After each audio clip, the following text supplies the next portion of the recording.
PORKYS Corner is proud to be sponsored by Spartan Site Solutions. They are specialists in civil engineering and demolition contracts for the construction industry.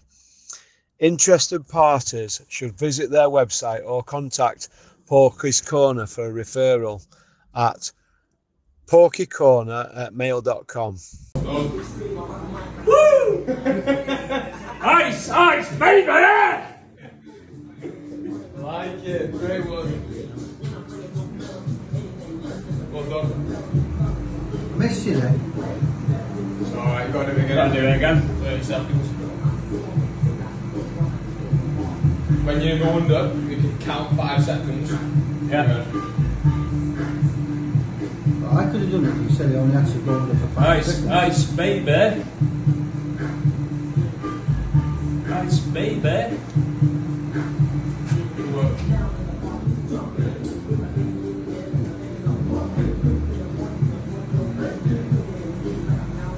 Do you feel okay? Yeah. Feel sick or anything? No. Dizzy? No? Good. Looking wonderful. Head under.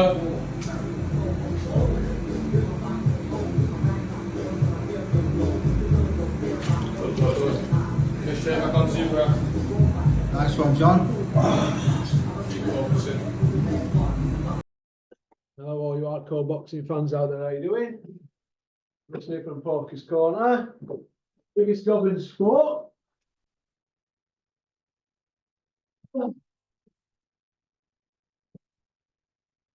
We say the things on here that nobody dare say. We're just waiting for John from Australia to log on. Here we go. How are you doing, John? You all right, lad?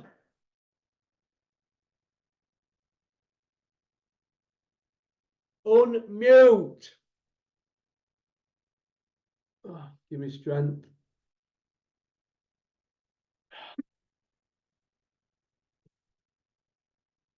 Hey.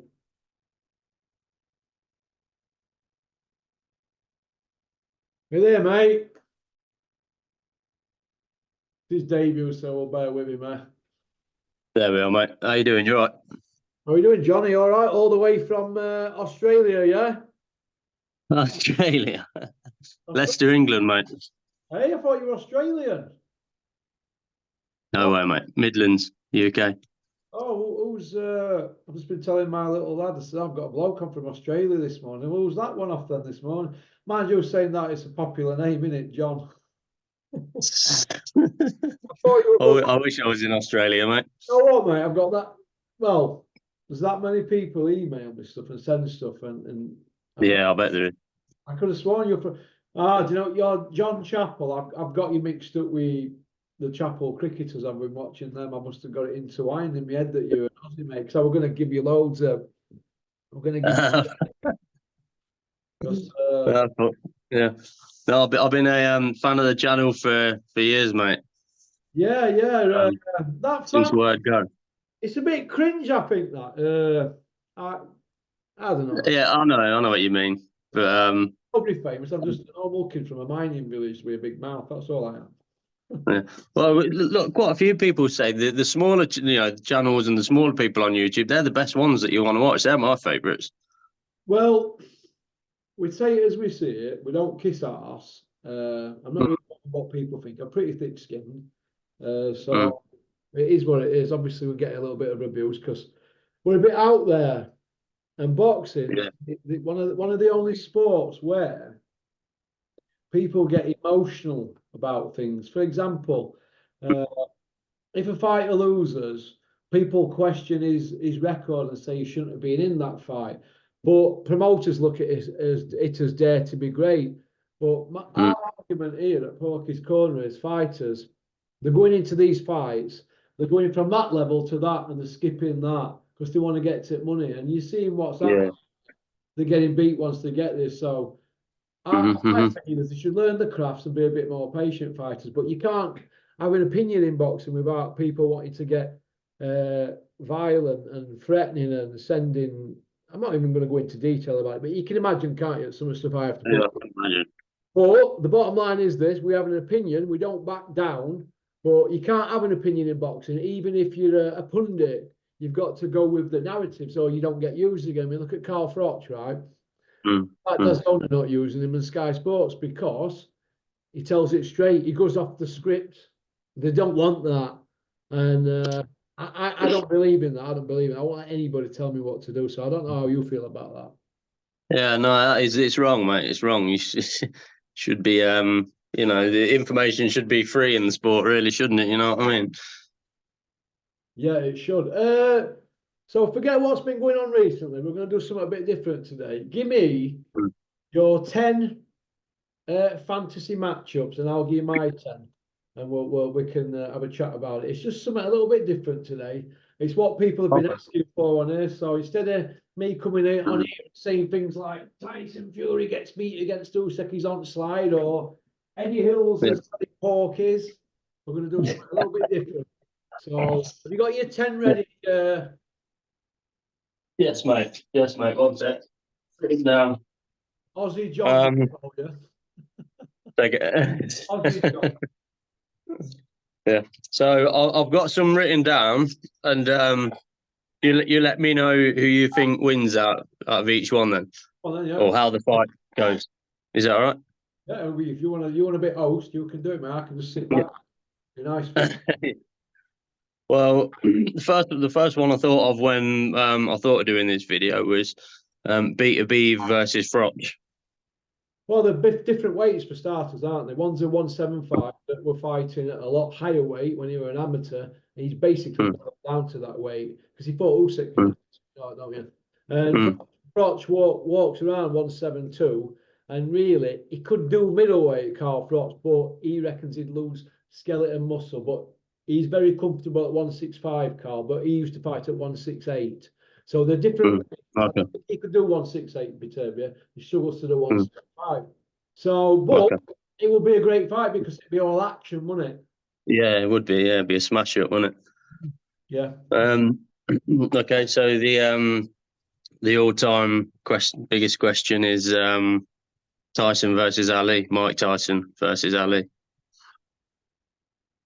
Top of my list. It's got to be there, isn't it? It depends. Peak. I'd have to say Ali. Because too much in his locker, I think. And obviously Ali's record's a lot better than Mike Tyson's. He'd be had more wins over world champions. I mean, Ali went from 1956 gold medalist. He beat him twice. Patterson. He fought Spinks, a 76 gold medalist. He fought him twice, lost one and won one. Foreman, Frazier, he done them, didn't he? Olympians. Ali wanted to be the baddest cat and fight everybody. He'd have wanted to fight Mike Tyson. Whether Donkey wanted to make it happen is another thing. But I think Mike, all day long, in the 1966 version of Ali would have took any version of Mike Tyson apart. The 1976 version of Ali might have been a 50-50 then. Okay. Talking peak, So Ali wins. So Ali Peak, if he fought Tyson 5 times, do you think he'd win all 5? Yeah, I do. Yeah. All 5. All five. That's what I think. Mike Tyson Statement. might not like that, but that's why he's called the greatest. I was watching. Well, my videos went onto it. My suggested videos went onto it last night. Mike Tyson's hot boxing channel. Yeah, What? they're smoking dope all day. Yeah, I'm not a fan of Mike Tyson, mate. He's like you say, he's a convicted sex offender, and he's got that channel, Hot Boxing, and he's growing weed throughout America. So he's a role model, and he's there talking like, as you say, Scooby Doo, fucking just talking absolute shit, and then he's halfway through the video, he's promoting testicle trimmers and stuff like that, and you know what I mean, like ball shavers and trimmers and stuff, and he's always got some puppet on there with him, just like completely arse kissing him. And I just thought, well, fucking hell, man. You're supposed to be a role model. Mate, try not to swear on here if you can, mate. Yeah. Oh, sorry, mate. Sorry. Yeah. Mike Tyson makes $500,000 a week from that weed business. I don't know what other things he's got. I dare say he's probably making a lot of money off his YouTube channel, because in America they don't have a royal family, and if you're famous in America, you're famous forever. You can be a rapist, you can be all sorts of vile things. Don't want to speak about that, you know. But, a great fighter back in the day, but he fought in a crap era. So when have you ever seen Mike Tyson in a fight where it's touch and go and he's getting touched up and he's actually come through it? Yeah. What fight have you ever seen him in where he's overcome adversity? You haven't, have you? Yeah. Seen him. He always folded whenever anybody put it on him, in my opinion. Yeah, his record's nothing on Ali's, really, is it? Well, then what's next one? Okay, so the Klitschko brothers, each other, when is it around the time when the older one got beat by Lennox Lewis? Yeah. So around that time, if they fought each other, who wins? What, Vladimir and Lennox? No, Vlad and versus Vitaly. I think Vitaly knacks him around about that time. I think he Yeah. I really I rated him better than Vladimir. Yeah. Okay. It'd be an awesome fight to see, wouldn't it? But it's just a shame, because because they've got brotherly love or whatever. They don't want to. They won't want to do that to each other. Same as the Edwards brothers, maybe. They might end up fighting one day, then too. You never know, because I don't see anybody else wanting to put money up to put them on a show in UK. But if they headline UK, it would be a pay-per-view sellout. Two brothers fighting. So Sonny, Charlie, get at it, because that's where your money is if you're a fight. Because you ain't ever going to get a pay-per-view in UK that's going to be a sellout against anybody in your weight classes. But if you fight together, all the promoters will want to put it on. So, but that's up to them, innit? How do you reckon Billy Joe versus Callum Smith would have gone down? At 168. Yeah. Well, glasses. Yeah, 168. Glasses are full on both of them, innit? Really, for me. I don't really know, to be honest, how that would go, because I always felt. Who's speaking? Am I speaking or you?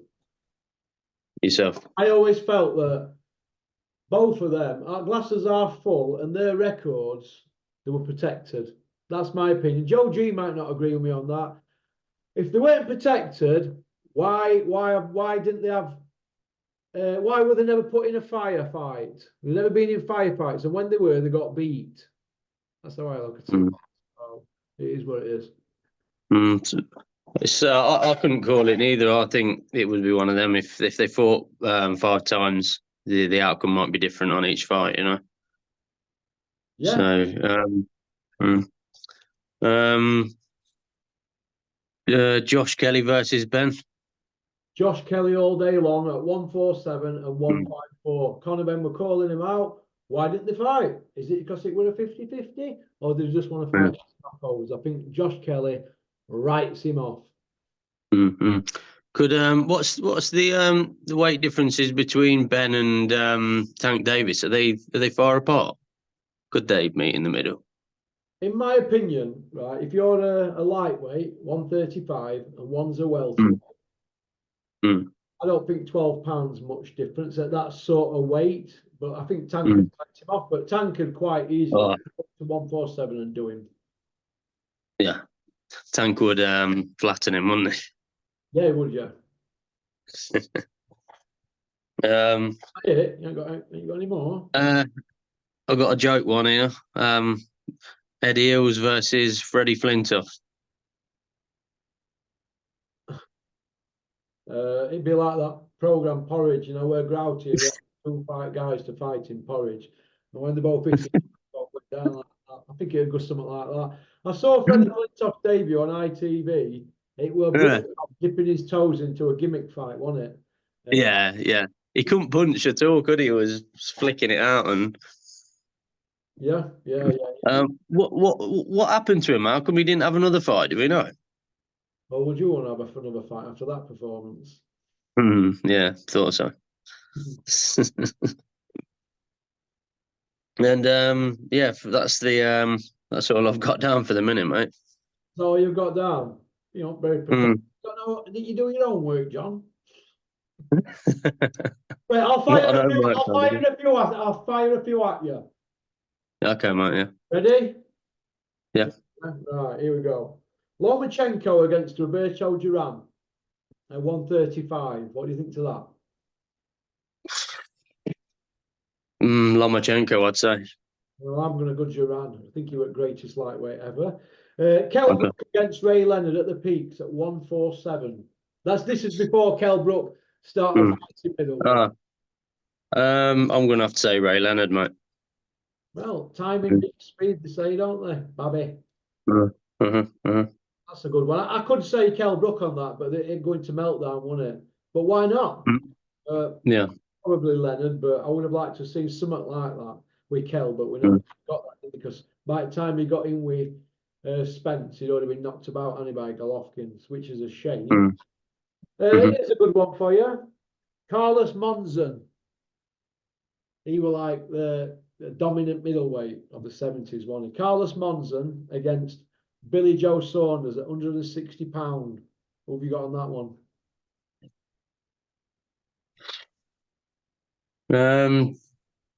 Judging by Billy Joe and how he's performed at a higher level, I'd have to say Monzon. Yeah, I would. Classes are full on Billy. Here's another one. Carl Froch against Joe Calzaghe, 168 £, at their peaks, like over 12 rounds. Yeah, it's a good one. It's a good one. Don't ask me why, but I just think Froch. Because he's got a better. It's not Joe's problem that it were the division were a bit weak when he was dominant in it, really. Problem. So I think that's a 50-50 fight. A lot of people will go, Joe Calzaghe 46-0 undefeated.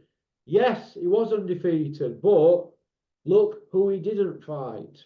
I can go on forever. Jermaine Taylor, Glenn Johnson, Tarver, Clinton Woods, Carl Froch, Michael Nunn. The list is endless who he didn't fight. He got Hopkins and Jones when they were old men, but that's not his fault. That's Frank Warren's fault because he protected him, in my opinion.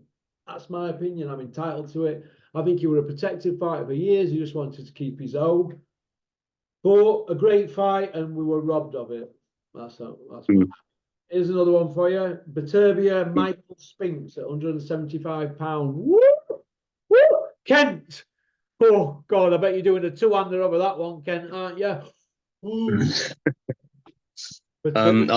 Michael Spinks. Woo! I don't really know a lot about that Michael Spinks, mate. I'm not much of a historian. Undefeated light heavyweight dominant man of his era. Michael Moore, very dominant as well. Southpaw light heavyweight for steps up. Okay, here's a couple more for you. David the Haymaker. Yeah. David A. Shit. I'm cool. I only wear shirts once and underpants once. David A against Evander Holyfield at cruiserweight. It's got to be Holyfield, mate, for me. I've not got a lot of faith in Haymaker at all, really. Oh, no. He's just a bit of a pissworm, if you ask me. After his performances against Bellew, like I just thought, who did he really beat? That Valiev, that big fucking Russian smelly monster. Oh, sorry, mate. Yeah. Don't get paid. And yeah. All his best fights he lost. Yeah. David A against Bellew, right? When he fought Tony Bellew, he was held together by a masking tape, wasn't he, really? He got beat against them. He got beat against Vitally, who were a dominant heavyweight. Who was the other guy who beat him? Carl Thompson beat him at cruiserweight on a Big Ron show. I remember that. He took that fight too early. I think the Vladimir just had a style that were hard to beat at the time. And can we really count them Bellew losses? So David A's career, in my opinion, a bit like Callum Smith's, and Billy Joe's is that the glasses are full with him. Because to chase money, you see, and not legacy. That's the problem we've got nowadays. It's a different mentality to back in the day where everybody just fought everybody because the promoters were the dominant people in the sport. Now, the fighters have advisors, and it's all about, it's a bit like football now with this Bosman ruling and that. The players are in charge, aren't they, what they want to do, you know? So... What do you think the real reason he lost them fights against Bellew was? Or do you just believe that it was his toe? Long layoffs. Long layoffs. It was, yeah. David Hayes a twitch fighter, right? Like Roy Jones. And once that explosiveness and that twitch has gone, there won't be anything else because they don't really get nailed and they can get the shots off quick. But once that quickness goes like that, once it's gone, they just become normal fighters. They lose that bit of an edge that they got over everybody. For example, Andre, he was probably the fastest super middleweight that I've ever seen in sport, faster than Calzaghe. And very, very hard to nail. But once he lost that bit of zip, pretty easy to deal with, wasn't it, really? But okay, here's another one for you. Larry Holmes, Julian will love this one. Larry Holmes against Alexander Usyk. Two technicians. I don't know as much about Larry Holmes as I know about Usyk, so my answer would just be biased towards Usyk. I think he's amazing. Usyk is amazing. I've been a fan of him since the early days. Yeah, it's going to be an amazing fight between him and Fury. It's one of them fights where I'm going to watch it, and I like both fighters, and I don't want any of them to lose, really. Yeah, I see what. Yeah. So who's going to win then? Usyk and Fury. Mate, I've been saying Fury all along, but I just I'm starting to think Usyk because of the amount of fights he's had, and what Fury's only got one thing over him, and that's size. He's not got. You can't say he's got experience. You can't say he's got skill over him. You can't say he's got dedication over him. So it's just size. So it's just if size can help him win that fight, but all these other people that Usyk have fought, size hasn't won it for them. So it's just if Fury is just ballparks ahead of all these other big heavyweights that Usyk's fought, and that's not just in the pros, obviously in the amateurs and that as well. Like the Joe Joyce fights, cleans him up like that. You know what I mean? So if Fury does it, he's proven that he is better than all of those guys, obviously, isn't he? If they fight, Yes, yeah, true. Okay. God, he's done this far now, hasn't it? Yeah, but so you don't see Larry Holmes beating Usyk then? No, peak Larry Holmes. Because I don't know, mate. I don't know. I can't split that one. It's the only one I can't split. Okay, Joe Frazier against Anthony Joshua. Joe Frazier. Joe Frazier, I'm going to go for that one. Lennox Lewis against Big George Foreman. Woo! Woo! Kent, calm down. George Foreman. Ooh, because Lennox got knocked out twice. But peak Lennox. Was it a peak Lennox after the second knockdown or before? Because I'm going to say Lennox was peaked after he'd been knocked out twice, mate. Lennox Lewis in a dinger of a fight, like a Viking. One of them. Yeah. What was the story with Lennox's nationality then? Was he Canadian? Was he British? Or how? I know people said he's British. How was he British then? Right. This is how I look at it. Right. I'm born in South Yorkshire, so I'm a Yorkshireman. Yeah. If I were to live in Canada, I'm still a Yorkshireman. Forget if I come back with a Canadian accent. So Lennox Lewis was born in East Ham in London, right? So he's basically Cockney like Mark Tibbs, isn't he? He's a Cockney living in Canada. And Auntie got Jamaican citizenship over his mum. Whatever, but my opinion is this. Lennox Lewis was born in East London. So he's a Londoner, he's a Cockney. Get all that Canadian stuff and whatever. You are wherever you're born from, you're born. Dylan White's born in Jamaica, so he's Jamaican. You might know that he's got a British passport. He's born in Jamaica. Dave Colwell's born in India, so he's an Indian. You might know his British passport, he's an Indian. That's how I look at it. You're born, wherever you're born from, that's where you're from, innit? Yeah. So same as Chris Eubank, innit? That's why they call him English. Because I think was that because when he went to, because didn't he go to Harlem or somewhere like that to train? So I'm assuming that all the people in that gym called, because he was from England, called him English. Chris Eubank was born in England, wasn't he? Yeah, I think he was born in England, but then as a child, as a kid, he went and trained in America, in like Harlem or. Right. Where were he born? England. Yeah, somewhere in England. Yeah, I think. Oh, he's an Englishman, isn't he? Yeah. Yeah. And that's why they call him English, isn't it? Okay. Because if he's an Englishman, why would everybody in England call him English? Because we're all English. It's like me calling you English, but you calling me English. But I think that's because he went to America and the Yanks called him English. Derek Chisora was born in Zimbabwe, but he's running around with a British flag on him all the time and that. But he's born in Zimbabwe, isn't he? Yeah, was it? Yeah. Oh, people start messing around with where they're from and all that, and all hell breaks loose. Okay, moving on from that. No doubt that'll cause me loads of problems, this video now. Lennox, sorry. That's it. I think we're out of time. I think that's 10. Yeah. That's the lot. Yeah. Can I just ask you, Russ? Oh, you can't. No problem.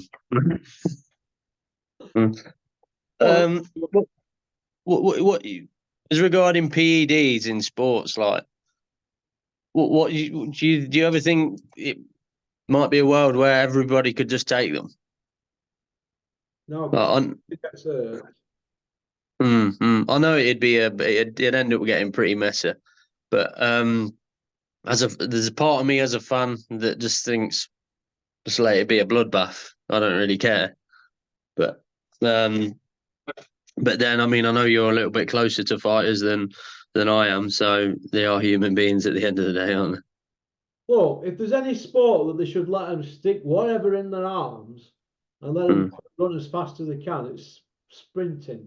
But then it'll filter into tennis, because tennis is a no contact sport, and then it'll be golf and they'll be able to hit ball harder, and basketball's a no contact sport, innit? And they'll be throwing basketball into net quicker than what they're. So no performance enhancing drugs in sport across the board. If you're caught, you're gone. It's simple as. None of this these people like the WBC clearing people, like they cleared Conor Benn and Baumgardner. Oh, wow. But they haven't been cleared by the testing agencies. None of that. If you fail, you're gone. It's as simple as that. But you're in a sport hitting people and they're trying to hit you. So you're on gear, you're hitting me, and I'm like, is that all you've got? And you're hitting me with your best shot. And then I hit you with my best shot, and you're like, wow, where's that power coming from?